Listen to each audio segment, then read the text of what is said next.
Сәлем достар, каналыма қош келдіңіздер. Видеоны соңына дейін көріп, каналға жазылуды ұмытпаңыз. Итмұрын бағалы дәрумендерге өте бай жидек. Одан дайындалған дәрі-дәрмек медицинада асқазан және бауыр ауруларын емдеуге қолданады. Ал гүлдерін шайдың орнына пайдалануға болады. С дәруменіне бай жемісті емдік түрде әрі дәрумен түрде көптеген жылдардан бері кәдеге жаратып келеді. Оны Тибет медицинасында қолданған. Шығыста итмұрынды аса жоғары бағалап, оны адам күш-қуатын жоғарылататын, көңіл-күйін көтеретін, әдемілік пен денсаулықты арттыратын қасиетке ие екенін айтады. Назарларыңызға итмұрынның емдік қасиеттері жөнінде ақпаратты ұсынамын. Итмұрынның тек бір бөлігін пайдаланбай, тамырынан бастап жапырағын, гүлін, жемісін де емдік дәрі ретінде кәдеге жаратады. Өсімдіктен түрлі емдік шәрбаттар, тұнбалар, қайнатпалар, сығындылар және шипалы өсімдік майларын дайындайды. Сонымен қатар халықтық медицинада бауыр мен өт қабы ауруларында, қуық қабынғанда, жүрек ауруларында, туберкулезге шалдыққанда арнайы қабылдайды. Итмұрын жемісінің 10-15 грамм күніне 1 рет, ал тұнбасын күніне 2-3 рет жарты стакан ішіп отыруы қажет. Итмұрынның қайнатпасын дайындау үшін 1 келі кептірілген жемісін 1 литр суда қоюланғанша қайнатып, артынша сүзгіден өткізеді. Дәміне қарай қант пен лимон қышқылын қосуға болады.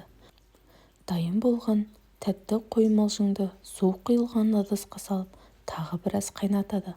Осындай тәсілмен қайнап шыққан қоймалжың сұйықтық тыныс алу жолдары суықтағанда, суық тигенде ішсеңіз тез айығуға көмектеседі.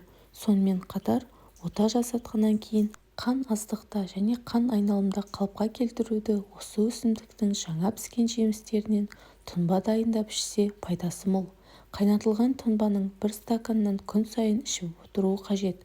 Асқазан қыжылы, бүйректе тас болса, осы қайнатпа көмектеседі.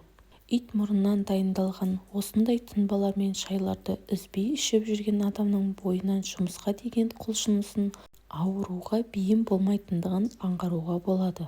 Сонымен қатар бас ауруының да алдын алатын қасиеті бар.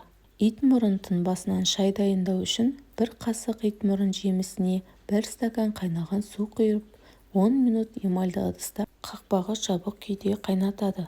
Мұндай шайды 1 күн тұндырып қоюға да болады. Содан күніне дайын шайдан 1 стакан ішеді. Бұл өсімдік С дәруменіне бай болғандықтан, оның құрамында адам ағзасына қажетті микроэлементтер өте көп. Сондықтан да оны жүкті әйелдерде ішуіне болады. Одан жасалған дәрілер адам ағзасы үшін өте қымбат дәрі-дәрмектердің орнын алмастыра алады. Итмұрын тамырын күз мезгілінде қазып алған дұрыс. Оны салқын сумен тазалап жуып, қараңғы жерде сақтайды. Бұл жидектің тұқымынан ауруды басатын, жараларды жазатын өте қымбат май алуға болады. Оған қоса бұл жидек сығындысы толық адамдарды жүрек талмасынан қорғайды. Жүрегі ауыратын және қан қысымы жоғары адамдар итмұрын тұнбасын күніне 40 граммнан 6 апта бойы ішуі керек. Ақпарат ұнаған болса, каналға жазылуды ұмытпаңыз.